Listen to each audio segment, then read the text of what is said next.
السلام علیکم ورحمۃ اللہ وبرکاتہ۔ الحمد للہ رب العالمین والعاقبۃ للمتقین والصلاة والسلام علی رسولہ محمد وآلہ واصحابہ اجمعین۔ اما بعد، معزز ناظرین، سامعین محترم، اللہ کی توفیق اور اس کی احسان سے آج اس بابرکت اور مختصر درس حدیث میں دور و نزدیک سے آئے ہوئے تمام حاضرین اور سامعین کا تہہ دل سے استقبال اور دلی خیر مقدم ہے۔ حضرت عقبہ ابن عامر رضی اللہ تعالیٰ عنہ راوی حدیث ہے، وَلَكِنِّي أَخْشَى عَلَيْكُمُ الدُّنْيَا وَتَنَافَسُوا وَتَقْتِلُوا فَتَهْلِكُوا كَمَا هَلَكَ مَنْ كَانَ قَبْلَكُمْ۔ اللہ کے حبیب جناب محمد الرسول اللہ صلی اللہ علیہ وسلم نے ارشاد فرمایا کہ مجھے اندیشہ ہے کہ تم دنیا سے بہت زیادہ رغبت کرنے لگو گے، دنیا سے بہت زیادہ محبت کرنے لگو گے اور دنیا کی خاطر تم آپس میں لڑو گے اور ایسے ہی لڑتے لڑتے ہلاک ہو جاؤ گے۔ حضرت عقبہ بن عامر رضی اللہ تعالیٰ عنہ فرماتے ہیں کہ میں نے اس کے بعد جناب محمد الرسول اللہ صلی اللہ علیہ وسلم کو منبر پر تشریف لے جاتے ہوئے نہیں دیکھا۔ مقصد یہ ہے کہ آپ صلی اللہ علیہ وسلم دنیا سے رخصت ہو گئے۔ ایک اور روایت کے اندر آتا ہے، انی فرط لکم وانا شہید علیکم وانی واللہ لانظر الى حوض الآن وانی اعطیت مفاتیح خزائن الارض او مفاتیح الارض وانی واللہ ما خاف ان تشرکوا بعدی ولكن اخاف علیکم ان تنافسوا فیہا۔ پیغمبر اسلام جناب محمد رسول اللہ صلی اللہ علیہ وسلم ارشاد فرماتے ہیں کہ میں تمہارا میر کارواں ہوں، میں تم پر گواہ ہوں گا اور بلا شبہ اللہ کی قسم میں اپنی آنکھوں سے حوض کی طرف دیکھ رہا ہوں اور مجھے زمین کے خزانوں کی چابیاں عطا کی گئی ہیں، یا زمین کی چابیاں عطا کی گئی ہیں، اور میں تمہاری بابت اس بات سے نہیں ڈرتا کہ تم میرے بعد شرک کرنے لگو گے، اس بات کا اندیشہ ہے کہ تم دنیا سے بہت زیادہ رغبت کرنے لگو گے اور اسی دنیا کی محبت میں آ کر اے لوگوں تم آپس میں قتال کرو گے، لڑائیاں کرو گے، مار پیٹ کرو گے اور ایسے ہی ہلاک ہو جاؤ گے۔ اس حدیث کی روشنی میں جب ہم اپنے معاشرے سماج کا جائزہ لیتے ہیں، تجزیہ کرتے ہیں کہ آج انسانیت اسی کاموں میں الجھ کے رہ گئی ہے۔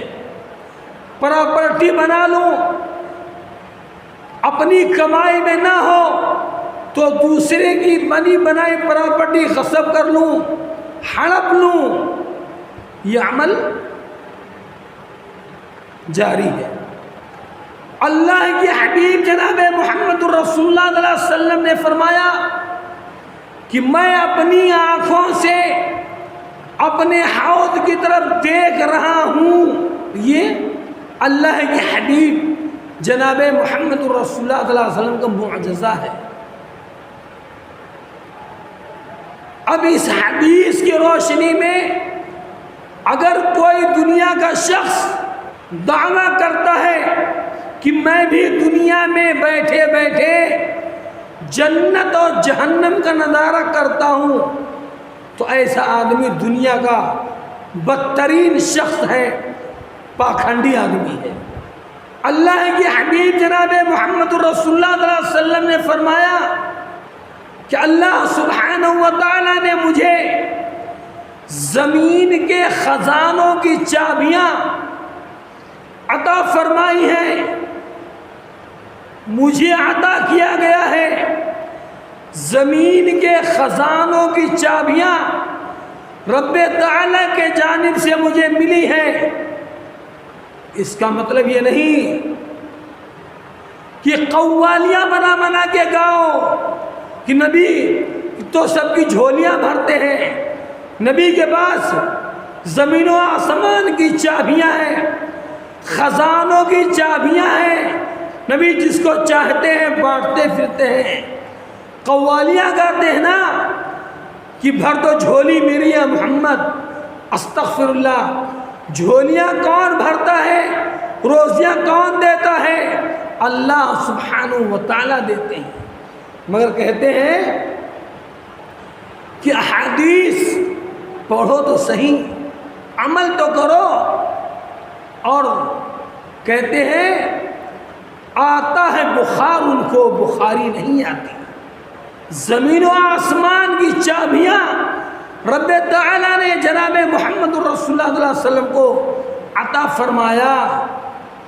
آپ تاریخ کا مطالعہ کریں، تاریخ اسلام کا مطالعہ کریں، یہ آپ کے سامنے بات کھل کر آیا ہو جائے گی کہ عہد نبوی میں کتنے کفار یہود و نصارہ سے کس قدر مارکہ آرائی ہوئی، اسلام و کفر کے درمیان لڑائی ہوئی، کتنے ممالک فتح ہوئے، کتنی بستیاں فتح ہوئی، کتنے گاؤں فتح ہوئے، علاقے کے علاقے فتح ہوئے۔ رب تعالیٰ نے صحابہ کرام کو غلبہ عطا فرمایا تھا، بے شمار مال غنیمت انہیں عطا فرمایا تھا۔ عہد فاروقی میں حضرت عمر فاروق رضی اللہ تعالیٰ عنہ کے زمانے میں کس قدر فتوحات حاصل ہوئے، یہ حدیث اسی بات کی طرف اشارہ کرتی ہے۔ صحابہ کرام کو بے شمار مال غنیمت ہاتھ لگے تھے، زمین کے خزانے وہی مراد ہے۔ اللہ کے حبیب جناب محمد الرسول اللہ صلی اللہ علیہ وسلم کے عہد نبوی میں کس قدر یہود و نصارہ پسپا ہوئے، مغلوب ہوئے، مشرکین کو ناکو چنے چبانے پڑے، شکست کا سامنا کرنا پڑا، مال غنیمت حاصل ہوئے تھے۔ یہ حدیث اسی طرف اشارہ کرتی ہے۔ عقل ہو تو سمجھو۔ پیغمبر اسلام جناب محمد الرسول اللہ صلی اللہ علیہ وسلم فرماتے ہیں کہ اے لوگوں، مجھے اب تم سے اندیشہ نہیں ہے کہ تم شرک کرو گے میرے بعد۔ صحابہ کرام اس سے مراد ہے۔ آج اکثریت کلمہ گو مسلمان کفر و شرک کی دلدل میں گلے گلے تک ڈوبے ہوئے ہیں. وہ سمجھتے نہیں. قبر پرستی، چادر پرستی، بزرگ پرستی، پیر پرستی، ہر طرح کے خرافات کے اندر آج کا مشرک مسلمان لطفت ہے. اتنے گلی کوچوں میں آپ کو مسجد مدرسے نہیں ملیں گے، اسلامی کتب خانے نہیں ملیں گے،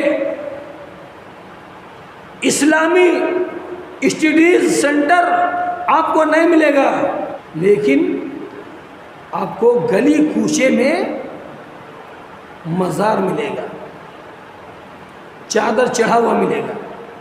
اللہ کے حبیب جناب محمد الرسول اللہ صلی اللہ علیہ وسلم فرماتے ہیں کہ تم دنیا میں اس قدر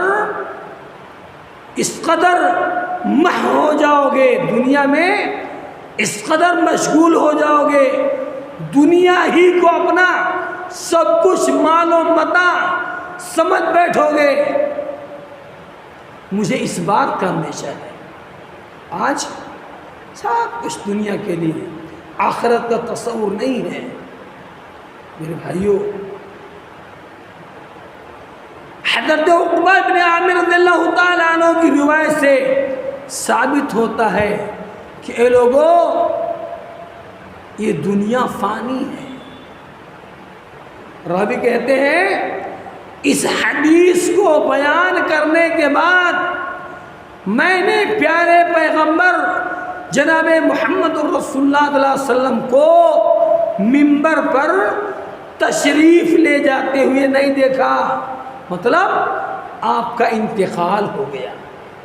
جن کاموں کے کرنے سے پیارے آقا جناب محمد الرسول اللہ صلی اللہ علیہ وسلم نے منع فرمایا تھا، آج لوگ اسی کاموں میں، اسی دنیا کے بنانے میں الجھے ہوئے پڑے ہیں. ایک دوسرے کے ساتھ حق تلفی کرتے ہیں. حقوق کو چھیننے والا وہ یہ سمجھتا ہے کہ لوگ میری تعریف کریں گے، میں لوگوں میں پاپولر بن جاؤں گا، لوگ مجھ کو عزت کی نگاہ سے دیکھیں گے. مگر اے حقوق چھیننے والوں، اے حقوق غصب کرنے والوں، کسی کے بھی حقوق ہوں، یاد رکھو قبر آپ کے منتظر، قبر آپ کی منتظر ہے. اس لیے اپنا اپنا محاسبہ کرو، اپنے نفس کا جائزہ لو، اپنے وجود کا جائزہ لو. حق چھین کے بہت خوش خرم ہیں، بہت خوش خرم نظر آتے ہیں، شادم و فرح نظر آتے ہیں، کسی کے حقوق کو چھین کر خوشی محسوس کرتے ہیں. یاد رکھو مسلمانوں، یہ خوشی نہیں ہے، بلکہ کسی کے دل کی آہ نہ لو.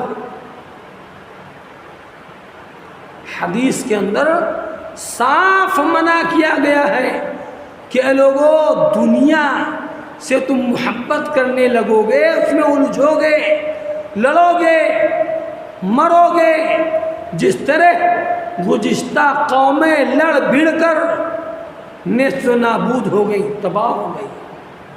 پیارے پیغمبر جناب محمد رسول اللہ صلی اللہ علیہ وسلم نے سب بتلا دیا ہے. آئیے ہم اور آپ اپنا محاسبہ کریں، اپنے نفس کا جائزہ لیں کہ اپنے وجود سے کسی کو تکلیف نہ پہنچائیں، اپنی زبان کے شر سے کسی مسلمان بھائی کو رنج و غم میں مبتلا نہ کریں، ورنہ اللہ سبحانہ و تعالی آپ کو بھی اسی رنج و غم میں مبتلا کر دے گا. آپ کی اولاد کے کمائی میں برکت نہیں آئے گی. اللہ سبحانہ و تعالی کسی طوفان سے ہمکنار کر دے گا، کسی مشکلات میں ڈال دے گا. یاد رکھو،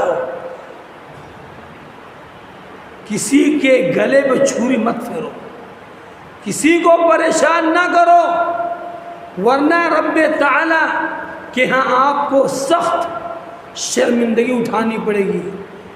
دنیا کی ذلت رسوائی اپنی جگہ آیا ہے، مگر یاد رکھو دنیا میں اپنے ماتحتوں کو ستانے والوں، کمزوروں کے اوپر ظلم ڈھانے والوں، رب تعالیٰ کا عذاب تمہارا منتظر ہے. اللہ سے دعا ہے کہ اللہ سبحانہ و تعالی ہم مومنین کو ایک دوسرے کے حقوق سمجھنے کی توفیق عطا فرمائے. اللہ سبحانہ و تعالی ہم سب کو دنیا میں جناب محمد الرسول اللہ صلی اللہ علیہ وسلم کی لائی شریعت، آپ کی تعلیمات پر عمل کرنے کی توفیق عطا فرمائے. اے رب قدیر، ہر مومن مسلمان کو عمل صالح کی توفیق عطا فرما. آمین. وآخر دعوانا ان الحمد للہ رب العالمین. والسلام علیکم ورحمۃ اللہ وبرکاتہ.